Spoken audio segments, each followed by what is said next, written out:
মানবতা বিরোধী অপরাধের পর, হত্যাকাণ্ডের পর সংসদে দাঁড়িয়ে শেখ হাসিনা এরকম লজ্জ মিথ্যাচার করেছিল। এবং সেই সময় পত্রিকাগুলো কি ধরনের রিপোর্ট করেছিল আমরা কেউ কিন্তু ভুলে যাইনি, সেই ডকুমেন্ট এখন আছে। হেফাজতের তাণ্ডব বলে প্রচার করা হয়েছে। যারা ভিকটিম তাদেরকে অপরাধী হিসেবে প্রচার করা হয়েছিল, তাদেরকে সন্ত্রাসী হিসেবে প্রচার করা হয়েছিল। এবং এটাও আসলে 13 সালে হুট করে হয়েছে এরকম না। বাংলাদেশে ওয়ার অন টেরর প্রজেক্টের সময় থেকেই এদেশের দাড়ি টুপি মাদ্রাসা আলেম ওলামাকেই এক ধরনের জঙ্গি হিসেবে চিত্রিত করার প্রবণতা আমাদের মিডিয়া সহ নানান জায়গায় আমরা দেখেছি। এবং দক্ষিণ এশিয়ায় এর সাথে আরো যুক্ত হয়েছে হিন্দুত্ববাদ। ফলে আমাদের স্বাভাবিকভাবে সাধারণ মুসলমান অনেকেই দাঁড়িয়ে রাখেন, অনেকেই রাখেন না। আমাদের আলেম ওলামা মাদ্রাসা ছাত্র তাদেরকে আলাদাইজ করে ফেলা, তাদেরকে সমাজ থেকে বিচ্ছিন্ন করে ফেলা, যেন বা তারা সমাজের ভিতরে অন্য একটা সেগমেন্টের লোক, কিন্তু তারা তো আমাদের সমাজেরই অংশ। আমাদের ভাই বন্ধু, আমাদের আত্মীয় স্বজনরাই তো মাদ্রাসায় পড়ে। আমরা কেউ স্কুল কলেজে পড়েছি, আমার ভাই বোনেরা কেউ মাদ্রাসায় পড়েছি। ফলে এই যে তাদেরকে আলাদা করে দেওয়ার একটা রাজনীতি, সমাজকে বিভাজিত করে দেওয়া হয়েছে এই রাজনীতির মাধ্যমে, এটার একটা রূপ আমরা দেখেছি 13 সালে শাপলা এবং শাহবাগের মধ্যে। এবং এর ফায়দা নেওয়ার চেষ্টা করেছে সেই সময় ফ্যাসিস্ট সরকার, শেখ হাসিনার সরকার।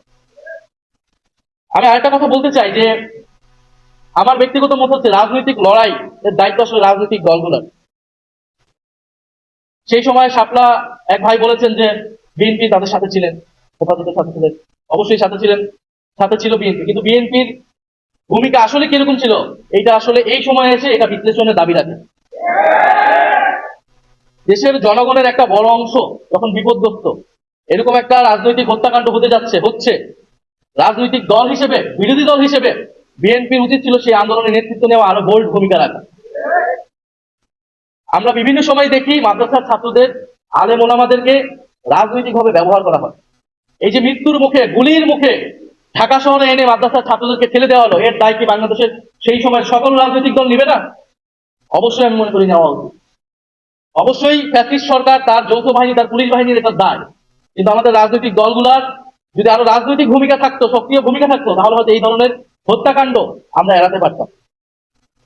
ফলে আমরা চাই না যে আমাদের আলেম ওলামা, আমাদের মাদ্রাসা ছাত্রদেরকে তাদেরকে গুটি হিসেবে ব্যবহার করা হোক, ক্ষমতার হাতিয়ার হিসেবে কেউ ব্যবহার করুক, এবং তাদেরকে সমাজে অপরায়ণ করে রাখা হোক, সমাজে আদার করে রাখা হোক। তারা এই সমাজেরই অংশ, তাদেরও নাগরিক অধিকার আছে, তাদেরও দাবি দেওয়া থাকে, তারা সেটা প্রকাশ করবে, সরকার সেটা বিবেচনা করবে, সরকার তাদের সাথে ডায়ালগ করবে যে সেই দাবি কতটুকু তারা মানবে, কতটুকু মানবে না।